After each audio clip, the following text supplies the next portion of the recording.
ল্যাসিকটা নিয়ে এত ভয় পাওয়ার কিছু নেই। আচ্ছা। ল্যাসিকটা যদি করো ইনশাল্লাহ আমার মতো তোমরা দৃষ্টি দেখতে পাবা, আমার মতো তোমরা বড়লোক হবা। বড়লোক হয়ে যাবে। বড়লোক হয়ে যাবা। আচ্ছা ঠিক আছে। কারণ চোখ দিয়ে তো দুনিয়া দেখা হয়, এত সুন্দর এত সবকিছু অনুভূতি তো চোখ দিয়ে। চোখ যদি না থাকে তাহলে আর বড়লোক কোথায়, সে তো গরিব। অর্থ দিয়ে কি হবে যদি আমি চোখ দিয়ে কিছু দেখতে চোখেই না যদি পাই? আমি কিছু দেখতে না তো পাই, খুবই আলহামদুলিল্লাহ সুন্দর আমরা কথা। এখন চোখ আসমা, খারাপ থ্যাংক দেখতে পাই। ইউ। হ্যাঁ, আসসালামু আলাইকুম। আমার আগের ভিডিওটাতে আপনারা দেখতে পেলেন একজন ল্যাসিক পেশেন্ট তার জার্নিটা কি সুন্দর করে শেয়ার করলেন। প্রতিনিয়ত এই পেশেন্টদের কাছ থেকে এই জিজ্ঞাসাগুলো ফেস করে থাকি। ওনারা জিজ্ঞেস করেন যে আমরা এই অপারেশনের সময় ব্যথা পাবো কিনা। এটাও আমার পেশেন্ট সুন্দরভাবে বলেছেন যে অ্যাকচুয়ালি কোনো, এটা আসলে ব্যথাহীন একটা প্রসিডিওর। আমরা অ্যানাস্থেশিয়া ড্রপ দিয়েই পুরো প্রসেসটা সম্পন্ন করি এবং অপারেশনের লেজারের মাঝে একটু পর পর আমরা আবার ড্রপ দেই।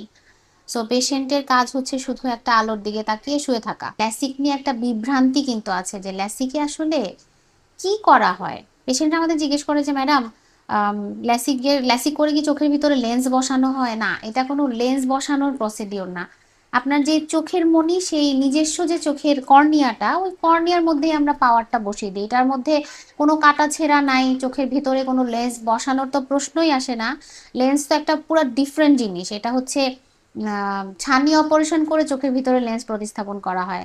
আর এটা সাধারণত ইয়াং এজে করা হয়, 18 থেকে 35-এর মধ্যে যারা আছেন, অনেক বছর ধরে চশমা পড়ছেন, মোটা ফ্রেমের চশমা পড়ছেন, আর ভালো লাগে না। পেশেন্ট এসে বলে ম্যাডাম, আমি তো সেই ক্লাস 4 থেকে চশমা পড়ি, আর তো ভালো লাগে না, এখন কি করা যায়?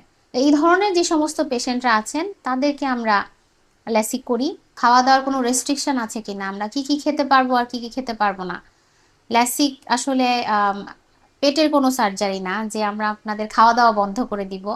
সব ধরনের খাবারই খেতে পারবেন, কোনো ধরনের রেস্ট্রিকশনস নাই।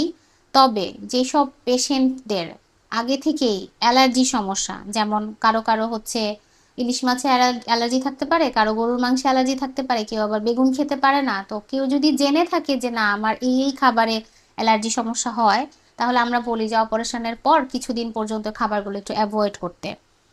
আর প্লাস্টিকটা কিভাবে করা হয় আমি অলরেডি বললাম যে আসলে এই যে ধরেন আমাদের এই যে চোখ, ল্যাসিকটা করা হয় সাধারণত এই যে কর্নিয়া বলি আমরা, চোখের এই যে পাতলা চোখের মনিটা যেটা, এখানে ল্যাসিকটা আমরা করি। তো পেশেন্টরা অনেক বছর ধরে যে চশমা পরেন, মোটা ফ্রেমের যে চশমাগুলো পরেন, সেই চশমার পাওয়ারটাই কিছু ক্যালকুলেশন করে আমরা লেজারের মাধ্যমে এই কর্নিয়ার মধ্যে বসিয়ে দিই।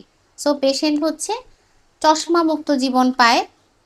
আরেকটা কমন প্রশ্ন হচ্ছে যে আমরা কতদিন বেড রেস্টে থাকতে হবে।